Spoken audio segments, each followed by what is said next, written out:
Quezon City dito, taas ang kamay. Kasi meron akong ibubulong sa inyo. Ito lang naman ang kanlungan na nagsiserve ng iba't ibang pika-pika katulad ng mga fries. And yet, meron din silang tuhog-tuhog na fishball, kikiam, at marami pang iba. Lalo na mga kuya ko, kung rider ka, bagay na bagay sa'yo itong video na to. Nyo ba mga kuya kung ano yung nagustuhan ko dito? Yung second floor nila and yung third floor nila. Kasi nga, merong mezzanine. Ay, yung tipong pwede mong tambayan ng tropa mo, pamilya, at kahit sino. Habang umiinom ka nga ng kape, pwede kang mag-games. Para sa akin, mga kuya, napakagandang tambayan nito. Habang umiinom ka ng coffee nila. Kasi mga kuya, napakaliwalas ng kanilang coffee shop. Kaya ako naghahanap kayo ng mabisang tambayan and coffee shop, ito lang naman ang kanlungan. Coffee and Garage. Kaya mga kuya, interview natin sila. Good evening, madam. Good evening, Kevin Vlogs. Yun, madam, tanong ko lang po, ano pangalan ng store natin, madam? So, Kevin Vlogs, nandito ka ngayon sa Kanlungan Coffee Garage. Bakit po siya tinawag na kanlungan? When you say Kanlungan kasi, it's a place for refuge or shelter. So, para sa amin, kapag sinabing Kanlungan, gusto namin na hindi lang masarap na kape yung titikman ng tao. Gusto namin na magkaroon ng safe place yung tao na nandito. Sarap, parang pamilya lang pala, no, ma'am, no?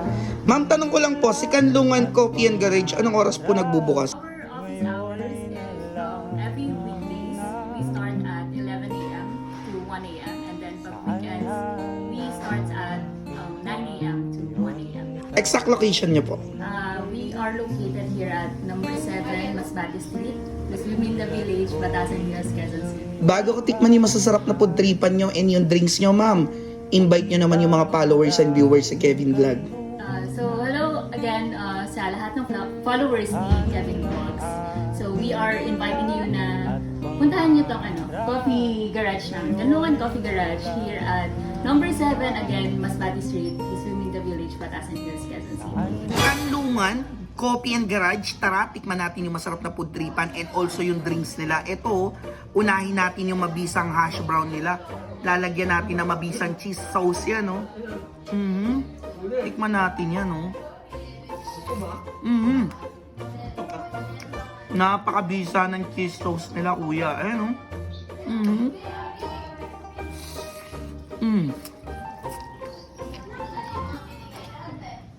Panalong panalo to, oh.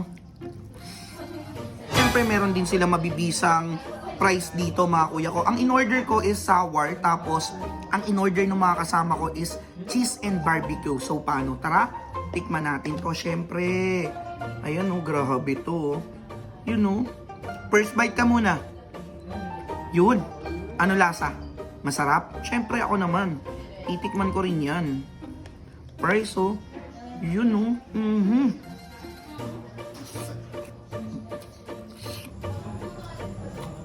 Tikman din natin yung pinagmamalaki ng Kanlungan Coffee and Garage, ang shawarma price nila, mga kuya ko.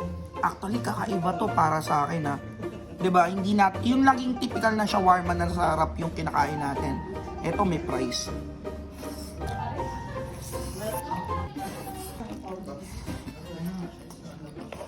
Kahit si Kuya Richard nga, binanatan yung pika-pika nila na merong fishball, kikiam, squid ball, at chicken ball. Panalong panalo to, mga kuya, habang nagkukwentuhan kayo. Good for sharing.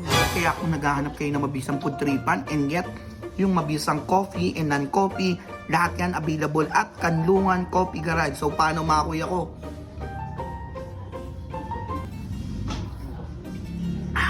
Hanggang dito na lang yung video ko. See you on next vlog. Bye-bye!